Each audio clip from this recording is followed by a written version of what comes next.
The first sign that something was off should have been the silence. Not the peaceful, sleeping house silence I was used to, but a thick, watchful quiet that seemed to press against the windows. It was a Tuesday night in the quiet suburban stretch of Maple Creek, and my wife Sarah was away for 2 nights at a teacher's conference. The house, usually buzzing with her energy, felt cavernous. My only companion was our 3-year-old golden retriever, Cooper. Cooper was the archetype of a golden goofball. His life's mission was to find the most comfortable sunbeam, deliver his soggy, well-loved tennis ball with relentless enthusiasm, and sneak the occasional sock. He was a creature of profound and simple habits. At 10:30 p.m. on the dot, he would amble over to his bed in the corner of our living room, circle 3 times with a heavy, sighing flop, and be asleep within minutes. His paws twitching as he dreamed of chasing squirrels. Last night, however, was different. I was on the couch, scrolling through my phone, half watching a documentary about deep-sea exploration. The clock on the cable box read 10:45. Cooper wasn't in his bed. He was sitting by the large bay window that looked out onto our modest backyard, a silhouette against the deep blue of the twilight. He was utterly still, his ears perked forward, not in the alert. I hear a raccoon way, but with a strange, focused intensity. "Hey, cop," I said, my voice cutting through the narrator's description of bioluminescent jellyfish. "Bedtime, buddy." He didn't move. He didn't even flick an ear in my direction. This was unusual. Cooper was, if nothing else, responsive. I sat up, placing my phone on the coffee table. "Cooper, come here." Nothing. His gaze remained fixed on the backyard. A faint prickle of unease traced a path down my spine. I shook it off. He was just being a dog. Maybe a particularly stubborn possum was waddling through the yard. I stood up and walked over to him, the floorboards cool beneath my socks. "What's got your attention, boy?" I murmured, kneeling beside him and following his line of sight. The backyard was a pool of ink-black shadows and muted grays. The motion-activated security light on the garage was off. The maple tree was a still, dark scribble against the sky. Nothing moved. I ruffled the thick fur on his neck. "There's nothing out there, you goof." "Come on." Cooper let out a low whine, a soft, high-pitched sound that was utterly unlike his normal cheerful grunts and woofs. It was a sound of distress, or maybe confusion. He finally turned his head and looked at me, and that was the moment the prickle of unease became a cold trickle. His eyes, usually warm and liquid brown, seemed different. It wasn't just the reflection of the TV light. There was a depth to them, an intelligence that felt alien. He looked from me back to the window, then let out another, more insistent whine. Okay, let's take a look," I said. Trying to sound reassuring for both our benefits, I unlocked the deadbolt and slid open the back door, stepping onto the cool wooden planks of the deck. The late summer air was still and humid, carrying the scent of cut grass and distant rain. Cooper didn't bolt out as he normally would, sniffing madly for nighttime intruders. He stayed in the doorway, his body tense, his head low, as he scanned the darkness. "See?" I said, my voice too loud in the quiet. "Nothing. Just the Joneses' cat, probably." I took a few steps forward, peering into the gloom. It was then that I noticed it. A patch of our lawn, near the back fence, seemed to be shimmering. It wasn't a light, exactly. More like the air above it was wavering, the way heat rises from asphalt on a blistering day.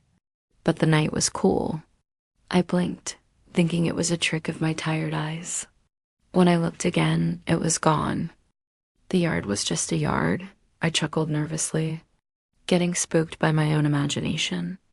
"Come on, Cooper, inside, treat time." The magic word. Usually, treat sent him into a frenzy of spinning circles and joyful barks. This time, he simply turned and walked back into the living room, his tail tucked slightly between his legs. He went straight to his bed, but he didn't lie down. He sat on the edge of it, still facing the window, as if standing guard. I gave him a dental stick, which he took politely but didn't immediately crunch. He just held it in his mouth, his eyes still distant. I turned off the TV, the sudden silence feeling heavier than before. "Good night, weirdo," I said, and headed upstairs to bed. Leaving the hall light on for Sarah, a habit neither of us had ever broken. Sleep didn't come easily. The house creaked and settled, each sound amplified by the silence and Cooper's strange behavior. I must have drifted off eventually, because the next thing I knew, I was jolted awake. The digital clock on my bedside table glowed 2:17 a.m., and Cooper was in the room. He wasn't at the foot of the bed, his usual spot when he sneaked upstairs. He was standing beside my side of the bed, his cold, wet nose pressed against my bare arm. I gasped, my heart hammering against my ribs. "Cooper!" "Jesus, you scared me," I whispered, my voice raspy with sleep. In the faint ambient light from the window, I could see his silhouette. He was perfectly still. He wasn't panting. He wasn't wagging his tail. He was just there. And then he did something that made the blood in my veins run cold. He lifted his right front paw and placed it on the mattress. Not a scratch or a demand, but a slow, deliberate placement. Then he tilted his head and let out a single soft bark. It wasn't his normal, "I need to go out" bark. It was clipped, precise. Almost like a word, a single clear syllable that sounded impossibly like "listen." I froze. My breath caught in my throat. That was impossible. I was dreaming. I had to be. I was still half asleep, my mind playing tricks on me, weaving Cooper's odd behavior into some bizarre nightmare. "Cooper?" I managed to choke out. He didn't repeat the sound. Instead, he turned and walked out of the bedroom. I heard his nails clicking down the wooden stairs. I lay there, paralyzed, trying to process what had just happened. Listen, the word echoed in the silent room. It had to be a dream, a hyper-realistic, auditory dream brought on by leftover pizza and Sarah's absence, but the feeling of his wet nose on my arm was real. The click of his nails on the stairs was real, driven by a mixture of terror and a desperate need for reality. I swung my legs out of bed and pulled on my robe. I had to see what he was doing. I crept to the top of the stairs and looked down. The hall light was still on, casting a warm yellow glow into the living room. Cooper was back at the bay window, but he wasn't sitting. He was standing on his hind legs, his front paws resting on the windowsill, his nose almost pressed to the glass. The sight was unnerving. It was a human-like posture, something I'd never seen him do before. He was staring out into the backyard with that same unnerving intensity. My mouth went dry. I descended the stairs slowly, each step a conscious effort. "Cooper?" I whispered. He ignored me. His entire body was rigid with focus. I walked up behind him, my own heart pounding so hard, I was sure he could hear it. I followed his gaze out into the night, and I saw it again. The shimmer. This time, it was brighter, more defined. It was in the same spot near the fence, a roughly circular area about 6 feet across, where the air itself seemed to be vibrating, humming with a low, sub-audible frequency I could feel in my teeth. The grass within this circle was lit by a soft, ethereal silver light that seemed to emanate from nowhere. It pulsed gently, like a slow, steady heartbeat. I was speechless. My brain scrambled for a rational explanation. A gas leak? Some kind of electrical fault in the buried cable for the garden lights? A bizarre weather phenomenon? But the night was clear, and the light was too localized, too purposeful. Cooper let out another soft whine, then a series of 3 quick, quiet barks.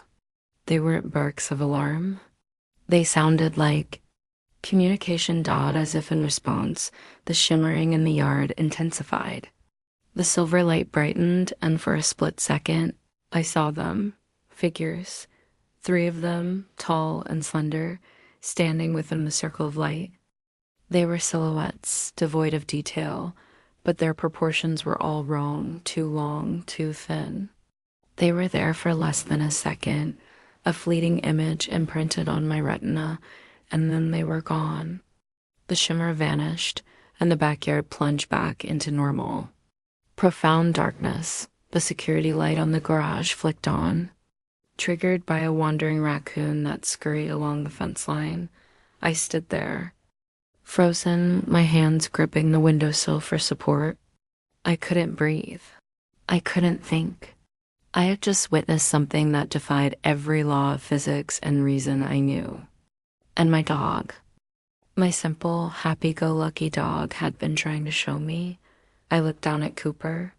He had finally relaxed. He dropped back onto all fours, let out a massive, shuddering sigh that seemed to come from the very depths of his soul. And then he turned and looked up at me. In the warm glow of the hall light, his eyes were back to normal. They were just Cooper's eyes, warm, brown, and slightly dopey. He wagged his tail, a slow, tired thump, thump, thump against the floor. Then he walked over to his bed, circled 3 times, and flopped down with a grunt. Within moments, his breathing evened out into the deep, rhythmic pattern of sleep. He was just a dog again, but I was changed. I stood at that window for a long time, staring into the now ordinary backyard, replaying the events in my mind. The focused staring, the whine that sounded like listen, the impossible posture at the window, the shimmering light, the figures. It was a chain of events too strange, too specific, to be a dream or a coincidence. Cooper hadn't been acting strange out of fear. He had been